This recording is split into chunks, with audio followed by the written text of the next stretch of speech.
नमस्कार दोस्तों, इस क्लास में आप सभी का हार्दिक स्वागत है। आज हम कक्षा 10 एसएसटी समकालीन भारत भाग सेकंड का अध्याय से पढ़ेंगे। इस अध्याय का शीर्षक है विनिर्माण उद्योग। देखिए, कच्चे पदार्थ को मूल्यवान उत्पाद में परिवर्तित कर अधिक मात्रा में वस्तुओं के उत्पादन को विनिर्माण या वस्तु निर्माण कहा जाता है। क्या आप जानते हैं, कागज़ लकड़ी से, चीनी गन्ने से, लोहा इस्पात लोहा से तथा एल्यूमीनियम बॉक्साइट से निर्मित है। क्या आप ये भी जानते हैं कि कई किस्म के कपड़े ऐसे रेशों से बनते हैं जो रेशा उद्योग में बनते हैं। द्वितीय कार्यों में लगे व्यक्ति कच्चे माल को परिष्कृत वस्तुओं में परिवर्तित करते हैं। स्टील, कार, कपड़ा उद्योग, बेकरी तथा पेय पदार्थों संबंधी उद्योगों में लगे श्रमिक इसी वर्ग के अंतर्गत आते हैं। कुछ व्यक्ति सेवाएं प्रदान करने में रोजगार पाते हैं। इस अध्याय में हम द्वितीय क्रियाओं के अंतर्गत विनिर्माण उद्योगों के विषय में पढ़ेंगे। किसी देश की आर्थिक उन्नति विनिर्माण उद्योगों के विकास से मापी जाती है। अब नेक्स्ट, विनिर्माण का महत्व। विनिर्माण उद्योग सामान्यतः विकास की तथा विशेषतः आर्थिक विकास की रीढ़ समझे जाते हैं, क्योंकि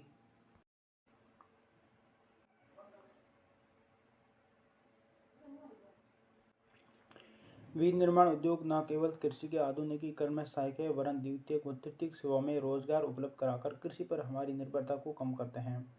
देश में औद्योगिक विकास बेरोजगारी तथा गरीबी उन्मूलन की एक आवश्यकता शर्त है। भारत में सार्वजनिक तथा संयुक्त क्षेत्र में लगे उद्योग इसी विचार पर आधारित थे। जनजातीय तथा पिछड़े क्षेत्रों में उद्योगों की स्थापना का उद्देश्य भी क्षेत्रीय असमानताओं को कम करना था। निर्मित वस्तुओं का निर्यात वाणिज्य व्यापार को बढ़ाता है, जिससे अपेक्षित विदेशी मुद्रा की प्राप्ति होती है। विदेशी विकसित हैं जो कच्चे माल को विभिन्न तथा अधिक मूल्यवान तैयार माल में विनिर्मित करते हैं। भारत का विकास विविध व शीघ्र औद्योगिक विकास में निहित है। कृषि तथा उद्योग एक दूसरे से पृथक नहीं है, यह एक दूसरे के पूरक है। उदाहरणार्थ, भारत में कृषि पर आधारित उद्योगों ने कृषि पैदावार बढ़ोतरी को प्रोत्साहित किया है। ये उद्योग कच्चे माल के लिए कृषि पर निर्भर हैं तथा इनके द्वारा निर्मित उत्पाद जैसे सिंचाई के लिए पंप, उर्वरक, कीटनाशक दवाइयाँ, प्लास्टिक पाइप, मशीनें व कृषि औजार आदि पर किसान निर्भर हैं। इसलिए विनिर्माण उद्योग की विकास तथा स्पर्धा से न केवल कृषि उत्पादन को बढ़ावा मिला है, अपितु उत्पादन प्रक्रिया भी सक्षम हुई है। आज वैश्वीकरण के युग में हमारे उद्योगों को अधिक प्रतिस्पर्धी तथा सक्षम होने की आवश्यकता है। केवल आत्मनिर्भरता ही काफ़ी नहीं है, हमारी वस्तुएं गुणवत्ता में अंतर्राष्ट्रीय स्तर की हो, तभी हम अंतर्राष्ट्रीय बाजार में प्रतिस्पर्धा कर पाएंगे। नेक्स्ट है उद्योगों का वर्गीकरण। रोजमर्रा के इस्तेमाल के विभिन्न औद्योगिक उत्पादों की सूची बनाएं, जैसे ट्रांजिस्टर, बिजली का बल्ब, वनस्पति तेल, सीमेंट, कांच का सामान, पेट्रोल, माचिस, स्कूटर, वाहन, दवाइयाँ आदि। यदि हम विशेष मापदंडों के आधार पर विभिन्न उद्योगों का वर्गीकरण करते हैं तो विनिर्माण को आसानी से समझ सकेंगे। उद्योगों को निम्न प्रकार से वर्गीकृत किया जा सकता है। पहला है प्रयुक्त कच्चे माल के स्रोत के आधार पर, जैसे कृषि आधारित। कृषि आधारित में सूती वस्त्र, ऊनी वस्त्र, पटसन, रेशम वस्त्र, रबर, चीनी, चाय, कॉफी तथा वनस्पति तेल उद्योग। दूसरा है खनिज आधारित, लोहा तथा इस्पात, सीमेंट, एल्यूमीनियम, मशीन औजार तथा पेट्रोलियम रसायन। फिर है प्रमुख भूमिका के आधार पर आधारभूत उद्योग, जिनके उत्पादन या कच्चे माल पर दूसरे उद्योग निर्भर हैं, जैसे लोहा इस्पात, तांबा प्रगलन व एल्यूमीनियम प्रगलन उद्योग। फिर दूसरा है उपभोक्ता उद्योग, जो उत्पादन उपभोक्ताओं के सीधे उपयोग हेतु करते हैं, जैसे चीनी, दंत मंजन, कागज़, पंखे, सिलाई मशीन आदि। उसके बाद है पूंजी निवेश के आधार पर। एक लघु उद्योग को परिसंपत्ति की एक इकाई पर अधिकतम निवेश मूल्य के परिप्रेक्ष्य में परिभाषित किया जाता है। ये निवेश सीमा समय के साथ परिवर्तित होती रहती हैं, अधिकतम स्वीकार्य निवेश के आधार पर की जाती हैं। ये निवेश मूल्य समय के साथ बदलता गया। वर्तमान में अधिकतम निवेश 1 करोड़ रुपए तक स्वीकार्य हैं। उसके बाद है स्वामित्व के आधार पर।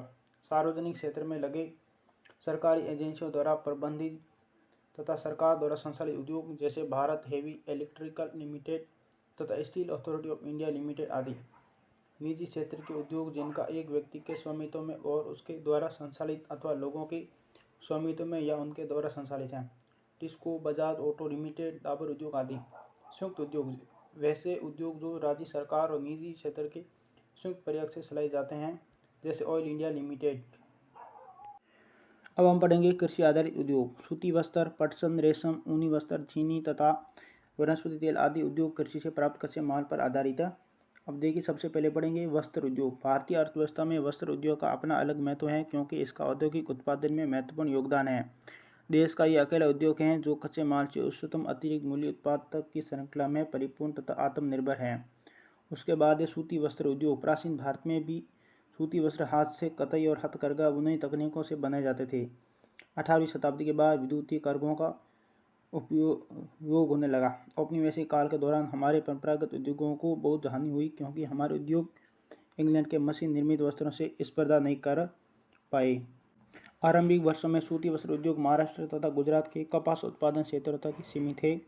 कपास की उपलब्धता, बाजार, परिवहन, पत्तनों की समीपता, श्रम, नमी युक्त जलवायु आदि कारकों ने इसके स्थानीयकरण को बढ़ावा दिया। इस उद्योग का कृषि से निकट का संबंध है और कृषकों, कपास उनने वालों, गांठ बनाने वालों, कताई करने वालों, रंगाई करने वालों, डिजाइन बनाने वालों, पैकेट बनाने वालों और सिलाई करने वालों को ये जीविका प्रदान करता है। इस उद्योग के कारण रसायन, रंजक मिल, स्टोर तथा पैकेजिंग सामग्री और इंजीनियरिंग उद्योग की मांग बढ़ती है। फलस्वरूप इन उद्योगों का विकास होता है।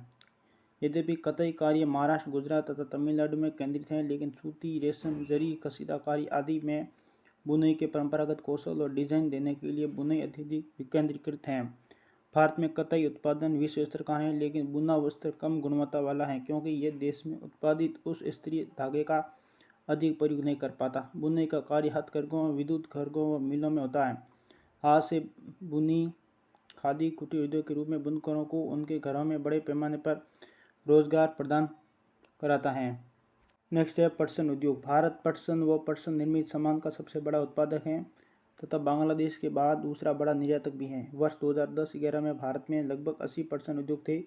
इनमें अधिकांश पश्चिम बंगाल में हुगली नदी तट पर 58 किलोमीटर लंबी तथा 3 किलोमीटर चौड़ी एक संकरी मेखला में स्थित हैं। हुगली नदी तट पर इनके स्थित होने के निम्न कारण हैं: पटसन उत्पादक क्षेत्रों की निकटता, सस्ता जल परिवहन, सड़क, रेल व जल परिवहन का जाल, कच्चे माल का मिलों तक ले जाने में सहायक होना, कच्चे पटसन को संसाधित करने में प्रचुर जल, पश्चिम बंगाल तथा समीपवर्ती राज्य उड़ीसा, बिहार, उत्तर प्रदेश से सस्ता श्रमिक उपलब्ध होना, कोलकाता का एक बड़े नगरीय केंद्र के रूप में बैंकिंग, बीमा और जूट के सामान के निर्यात के लिए पत्तन की सुविधाएं प्रदान करना आदि सम्मिलित हैं। नेक्स्ट है चीनी उद्योग। भारत का चीनी उत्पादन में विश्व में दूसरा स्थान है, लेकिन गुड़ व खांडसारी के उत्पादन में इसका प्रथम स्थान है। इस उद्योग में प्रयुक्त कच्चा माल भारी होता है तथा ढुलाई में इसके सुक्रोज की मात्रा घट जाती है। चीनी मिलें उत्तर प्रदेश, बिहार, महाराष्ट्र, कर्नाटक, तमिलनाडु, आंध्र प्रदेश, गुजरात, पंजाब, हरियाणा तथा मध्य प्रदेश राज्यों में फैली हैं। चीनी मिलों का 60% उत्तर प्रदेश तथा बिहार में है। ये उद्योग मौसमी है अतः सहकारी क्षेत्र के लिए उपयुक्त है। क्या आप बता सकते हैं ऐसा क्यों है? पिछले कुछ वर्षों से इन मिलों की संख्या दक्षिणी और पश्चिमी राज्यों में विशेषकर महाराष्ट्र में बढ़ी है।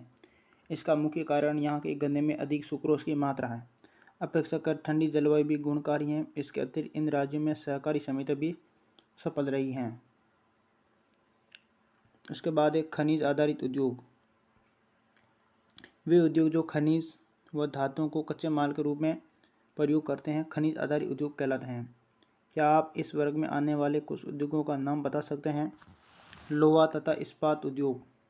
लोहा तथा इस्पात उद्योग एक आधारभूत उद्योग हैं, क्योंकि अन्य सभी भारी, हल्के और मध्यम उद्योग इनसे बनी मशीनरी पर निर्भर हैं। विविध प्रकार के इंजीनियरिंग सामान, निर्माण सामग्री, रक्षा, चिकित्सा, टेलीफोन, वैज्ञानिक उपकरण और विभिन्न प्रकार की उपभोक्ता वस्तुओं के निर्माण के लिए इस्पात की आवश्यकता होती है। इस्पात के उत्पादन तथा खपत को प्राय एक देश के विकास का पैमाना माना जाता है। लोहा तथा इस्पात एक भारी उद्योग है, क्योंकि इसमें प्रयुक्त कच्चा तथा तैयार माल दोनों ही भारी और स्थूल होते हैं और इसके लिए अधिक परिवहन लागत की आवश्यकता होती है। इस उद्योग के लिए लौह अयस्क, कोकिंग कोल तथा सोना पत्थर का अनुपात लगभग 4:2:1 का है। इस्पात को कठोर बनाने के लिए इसमें मैग्नीज की कुछ मात्रा की भी आवश्यकता होती है। इस्पात उद्योगों की आदर्श स्थापना कहाँ होनी चाहिए? ये याद रहे कि इससे निर्मित माल को बाजार तथा उपभोक्ताओं तक पहुँचाने के लिए भी सक्षम परिवहन की आवश्यकता है। भारत में छोटा नागपुर के पठारी क्षेत्र में अधिकांश लोहा तथा इस्पात उद्योग संकेंद्रित हैं। इस प्रदेश में इस उद्योग के विकास के लिए अधिक अनुकूल सापेक्षिक परिस्थितियां हैं। इनमें लौह अयस्क की कम लागत, उस कोटि के कच्चे माल की निकटता, सस्ते श्रमिक और स्थानीय बाजार में इनके मांग की विशाल संभाव्यता सम्मिलित है। उसके बाद एल्यूमीनियम प्रगलन। भारत में एल्यूमीनियम प्रगलन द्वारा दूसरा सर्वाधिक महत्वपूर्ण धातु शोधन उद्योग है। यह हल्का, जंग अवरोधी, ऊष्मा का सुचालक, लचीला तथा अन्य धातुओं के मिश्रण से अधिक कठोर बनाया जा सकता है। हवाई जहाज बनाने में, बर्तन तथा तार बनाने में इसका प्रयोग किया जाता है। कई उद्योगों में इसका महत्व इस्पात, तांबा, जस्ता व शीशे के विकल्प के रूप में प्रयुक्त होने से बढ़ा है। देश के एल्यूमीनियम प्रगलन संयंत्र उड़ीसा, पश्चिम बंगाल, केरल, उत्तर प्रदेश, छत्तीसगढ़, महाराष्ट्र और तमिलनाडु राज्यों में स्थित हैं। प्रगालकों में बॉक्साइट का कस्य पदार्थ के रूप में, जो भारी, गहरे लाल रंग की चट्टान जैसा होता है, प्रयोग किया जाता है।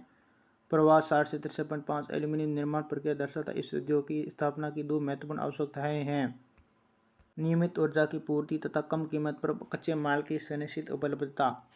उसके बाद है रसायन उद्योग। भारत में रसायन उद्योग तेजी से विकसित हो रहा तथा फैल रहा है। इसकी भागीदारी सकल घरेलू उत्पाद में लगभग 3% है। यह उद्योग एशिया का तीसरा बड़ा तथा विश्व में आकार की दृष्टि से 12वें स्थान पर है। इसमें लघु तथा वृहत दोनों प्रकार की विनिर्माण इकाइयाँ सम्मिलित हैं। अकार्बनिक और कार्बनिक दोनों क्षेत्रों में तीव्र वृद्धि दर्ज की गई है। अकार्बनिक रसायनों में सल्फ्यूरिक अम्ल, उर्वरक, कृत्रिम वस्त्र, प्लास्टिक, गोंद, रंग, रोगन, डाई आदि के निर्माण में प्रयुक्त नाइट्रिक अम्ल, सार, सोडा ऐश, कांच, साबुन, शोधक या अपमार्जक, कागज में प्रयुक्त होने वाले रसायन तथा कास्टिक सोडा आदि शामिल हैं। इन उद्योगों का देश में विस्तृत फैलाव है। क्या आप बता सकते हैं कि ऐसा क्यों है? कार्बनिक रसायनों में पेट्रो रसायन शामिल हैं, जो कृत्रिम वस्त्र, कृत्रिम रबर, प्लास्टिक, रंजक पदार्थ, दवा या औषध रसायनों के बनाने में प्रयोग किए जाते हैं। ये उद्योग तेल शोधनशालाओं या पेट्रो रसायन संयंत्रों के समीप स्थापित है। रसायन उद्योग अपने आप में एक बड़ा उपभोक्ता भी है। आधारभूत रसायन एक प्रक्रिया द्वारा अन्य रसायन उत्पन्न करते हैं, जिनका उपयोग औद्योगिक अनुप्रयोग, कृषि अथवा उपभोक्ता बाजारों के लिए किया जाता है। ऐसे ही उत्पादों की एक सूची बनाइए। उसके बाद है उर्वरक उद्योग। उर्वरक उद्योग नाइट्रोजनी उर्वरक, मुख्यतः यूरिया, फास्फेटिक उर्वरक, डीएपी तथा अमोनियम फास्फेट और मिश्रित उर्वरक, जिसमें 3 मुख्य पोषक उर्वरक नाइट्रोजन, फास्फेट व पोटाश शामिल हैं, के उत्पादन क्षेत्रों के इर्द गिर्द केंद्रित है। तीसरा अर्थात पोटाश पूर्णतः आयात किया जाता है, क्योंकि हमारे देश में वाणिज्यिक रूप से या किसी भी रूप में प्रयुक्त होने वाला पोटाश या पोटेशियम यौगिकों के भंडार नहीं है। हरित क्रांति के बाद ये उद्योग देश के अन्य अनेक भागों में भी फैल गया। गुजरात, तमिलनाडु, उत्तर प्रदेश, पंजाब और केरल राज्य कुल उर्वरक उत्पादन का लगभग 50% उत्पादन करते हैं। अन्य महत्वपूर्ण उत्पादक राज्य आंध्र प्रदेश, ओडिशा, राजस्थान, बिहार, महाराष्ट्र, असम, पश्चिम बंगाल, गोवा, दिल्ली, मध्य प्रदेश तथा कर्नाटक हैं। उसके बाद है सीमेंट उद्योग। निर्माण कार्यों जैसे घर, कारखाने, पुल, सड़कें, हवाई अड्डा, बांध तथा अन्य व्यापारिक प्रतिष्ठानों के निर्माण में सीमेंट आवश्यक है। इस उद्योग को भारी व स्थूल कच्चे माल जैसे चूना, पत्थर, सिलिका और जिप्सम की आवश्यकता होती है। रेल परिवहन के अलावा इसमें कोयला तथा विद्युत ऊर्जा भी आवश्यक है। इस उद्योग की इकाइयाँ गुजरात में लगाई गई हैं, क्योंकि यहाँ से इसे खाड़ी के देशों के बाजार की उपलब्धता है। पहला सीमेंट उद्योग सन 1904 में चेन्नई में लगाया गया था। आज़ादी के बाद इस उद्योग का प्रसार हुआ। आगे है मोटर गाड़ी उद्योग। मोटर गाड़ी यात्रियों तथा सामान के तीव्र परिवहन के साधन है। भारत में विभिन्न केंद्रों पर ट्रक, बसें, कारें, मोटरसाइकिल, स्कूटर, तिपहिया तथा बहुउपयोगी वाहन निर्मित किए जाते हैं। उदारीकरण के बाद नए और आधुनिक मॉडल के वाहनों का बाजार तथा वाहनों की मांग बढ़ी है, जिससे इस उद्योग में विशेषकर कार, दुपहिया तथा तिपहिया वाहनों में अपार वृद्धि हुई है। ये उद्योग दिल्ली, गुड़गांव, मुंबई, पुणे, चेन्नई, कोलकाता, लखनऊ, इंदौर, हैदराबाद, जमशेदपुर तथा बेंगलुरु के आसपास स्थित हैं। नेक्स्ट है सूचना प्रौद्योगिकी तथा इलेक्ट्रॉनिक उद्योग। इलेक्ट्रॉनिक उद्योग के अंतर्गत आने वाले उत्पादों में ट्रांजिस्टर से लेकर television, telephone, cellular, telecom, telephone exchange, radar, computer तथा दूरसंचार उद्योग के लिए उपयोगी अनेक अन्य उपकरण तक बनाए जाते हैं। बेंगलुरु भारत की इलेक्ट्रॉनिक राजधानी के रूप में उभरा है। इलेक्ट्रॉनिक सामान की अन्य महत्वपूर्ण उत्पादक केंद्र मुंबई, दिल्ली, हैदराबाद, पुणे, चेन्नई, कोलकाता तथा लखनऊ हैं। इस उद्योग का सर्वाधिक संकेंद्रण बेंगलुरु, नोएडा, मुंबई, चेन्नई, हैदराबाद, पुणे में है। यह भी अत्यंत रोचक है कि भारत में सूचना प्रौद्योगिकी उद्योग के सफल होने का कारण हार्डवेयर व सॉफ्टवेयर का निरंतर विकास है। औद्योगिक प्रदूषण तथा पर्यावरण निम्नीकरण। यद्यपि उद्योगों की भारतीय अर्थव्यवस्था की वृद्धि व विकास में महत्वपूर्ण भूमिका है, तथापि इनके द्वारा बढ़ते भूमि, वायु, जल तथा पर्यावरण प्रदूषण को भी नकारा नहीं जा सकता। उद्योग 4 प्रकार के प्रदूषण के लिए उत्तरदायी हैं: वायु, जल, भूमि, ध्वनि। प्रदूषण करने वाले उद्योगों में ताप, विद्युत गर्भ भी सम्मिलित हैं। अब देखिए वायु प्रदूषण। अधिक अनुपात में अनसाई गैसों की उपस्थिति जैसे सल्फर डाइऑक्साइड तथा कार्बन मोनोऑक्साइड वायु प्रदूषण का कारण है। वायु में निलंबित कणनुमा पदार्थों में ठोस व द्रवीय दोनों ही प्रकार के कण होते हैं, जैसे धूलि, स्प्रे, कुहासा तथा धुआं। रसायन व कागज उद्योग, ईंटों के भट्टे, तेल शोधनशालाएं, प्रगलन उद्योग, जीवाश्म ईंधन दहन तथा छोटे बड़े कारखाने प्रदूषण के नियमों का उल्लंघन करते हुए धुआं निष्कासित करते हैं। जहरीली गैसों का रिसाव बहुत भयानक तथा दूरगामी प्रभाव वाला हो सकता है। क्या आप भोपाल गैस त्रासदी के विषय में जानते हैं?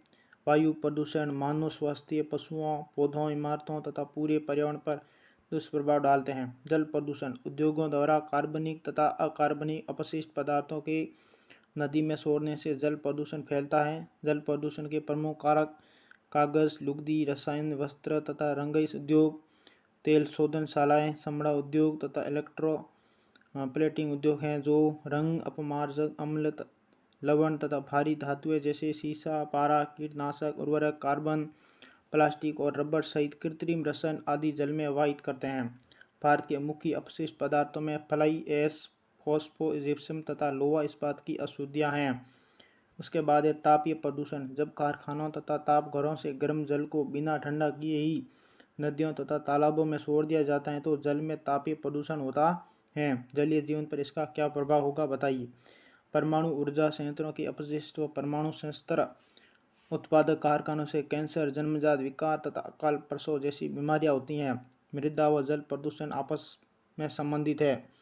मलबे का ढेर, विशेषकर कांस, हानिकारक रसायन, औद्योगिक बहाव, पैकिंग, लवण तथा कूड़ा करकट मृदा को अनुपजाऊ बनाता है। वर्षा जल के साथ ये प्रदूषक जमीन से रिसते हुए भूमिगत जल तक पहुंचकर उसे भी प्रदूषित कर देते हैं। इसके बाद है ध्वनि प्रदूषण। ध्वनि प्रदूषण से खिन्नता तथा उत्तेजना ही नहीं वरन श्रवण अक्षमता, हृदय गति, रक्तचाप तथा अन्य कायिक व्यवसाय भी बढ़ती हैं। अनसही ध्वनि उत्तेजना व मानसिक चिंता का स्रोत है। औद्योगिक तथा निर्माण कार्य, कारखानों के उपकरण, जनरेटर, लकड़ी चीरने के कारखाने, गैस यांत्रिकी तथा विद्युत रेल भी अधिक ध्वनि उत्पन्न करते हैं। नेक्स्ट है पर्यावरणीय निम्नीकरण की रोकथाम। कारखानों द्वारा निष्कासित 1 लीटर अपशिष्ट से लगभग 8 गुना स्वच्छ जल प्रदूषित होता है। औद्योगिक प्रदूषण से स्वच्छ जल को कैसे बचाया जा सकता है, इसके कुछ निम्न सुझाव हैं। विभिन्न प्रक्रियाओं में जल का न्यूनतम उपयोग तथा जल का 2 या अधिक उत्तरोत्तर अवस्थाओं में पुनर्चक्रण द्वारा पुनः उपयोग। नेक्स्ट है जल की आवश्यकता पूर्ति हेतु वर्षा जल संग्रहण। इस नदियों व तालाबों में गर्म जल तथा अपशिष्ट पदार्थों को प्रवाहित करने से पहले उनका शोधन करना। औद्योगिक अपशिष्ट का शोधन 3 चरणों में किया जा सकता है। वो है यांत्रिक साधनों द्वारा प्राथमिक शोधन, इसमें अपशिष्ट पदार्थों की छँटाई, उनके छोटे छोटे टुकड़े करना, ढकना तथा तलछट जमाव आदि सम्मिलित हैं। उसके बाद जैविक प्रक्रियाओं द्वारा द्वितीयक शोधन। फिर है जैविक, रासायनिक तथा भौतिक प्रक्रियाओं द्वारा तृतीयक शोधन। इसमें अपशिष्ट जल को पुनर्चक्रण द्वारा पुनः प्रयोग योग्य बनाया जाता है। जहाँ भूमिगत जल का स्तर कम है वहाँ उद्योगों द्वारा इसके अधिक निष्कासन पर कानूनी प्रतिबंध होना चाहिए। वायु में निलंबित प्रदूषण को कम करने के लिए कारखानों में ऊंची चिमनियों में इलेक्ट्रोस्टैटिक अवक्षेपण, स्क्रबर उपकरण तथा गैसीय प्रदूषक पदार्थों को जड़त्वीय रूप से पृथक करने के लिए उपकरण होना चाहिए। कारखानों में कोयले की अपेक्षा तेल व गैस के प्रयोग से धुएं के निष्कासन में कमी लाई जा सकती है। मशीनों व उपकरणों का उपयोग किया जा सकता है तथा जनरेटर में साइलेंसर लगाया जा सकता है। ऐसी मशीनरी का प्रयोग किया जाए जो ऊर्जा सक्षम हो तथा कम ध्वनि प्रदूषण करे। ध्वनि अवशोषित करने वाले उपकरणों के इस्तेमाल के साथ कानों पर शोर नियंत्रण उपकरण भी पहनने चाहिए। सतत पोषणीय विकास की चुनौतियों के लिए पर्यावरणीय संसाधनों से युक्त आर्थिक विकास की जरूरत है। आधुनिकतम तकनीकों पर आधारित उपकरणों का सही उपयोग करके तथा विद्यमान उपकरणों में सुधार, अधिकतम राख का इस्तेमाल कर अपशिष्ट पदार्थों का न्यून उत्पादन, पारिस्थितिकी संतुलन बनाए रखने के लिए हरित क्षेत्र की सुरक्षा तथा वृक्षारोपण के लिए प्रेरित करना, तरल अपशिष्ट प्रबंधन, राख युक्त जलीय पुनर्चक्रण तथा राख संग्रह प्रबंधन द्वारा पर्यावरण प्रदूषण को कम करना, सभी ऊर्जा संयंत्रों का पारिस्थितिकीय रूप से मॉनिटर तथा समीक्षा करना एवं ऑनलाइन आंकड़ों का प्रबंधन करना आदि। इस प्रकार से यह पाठ कंप्लीट हुआ। हम नेक्स्ट ही दूसरे पाठ में मिलेंगे। तब तक के लिए आप सभी को धन्यवाद।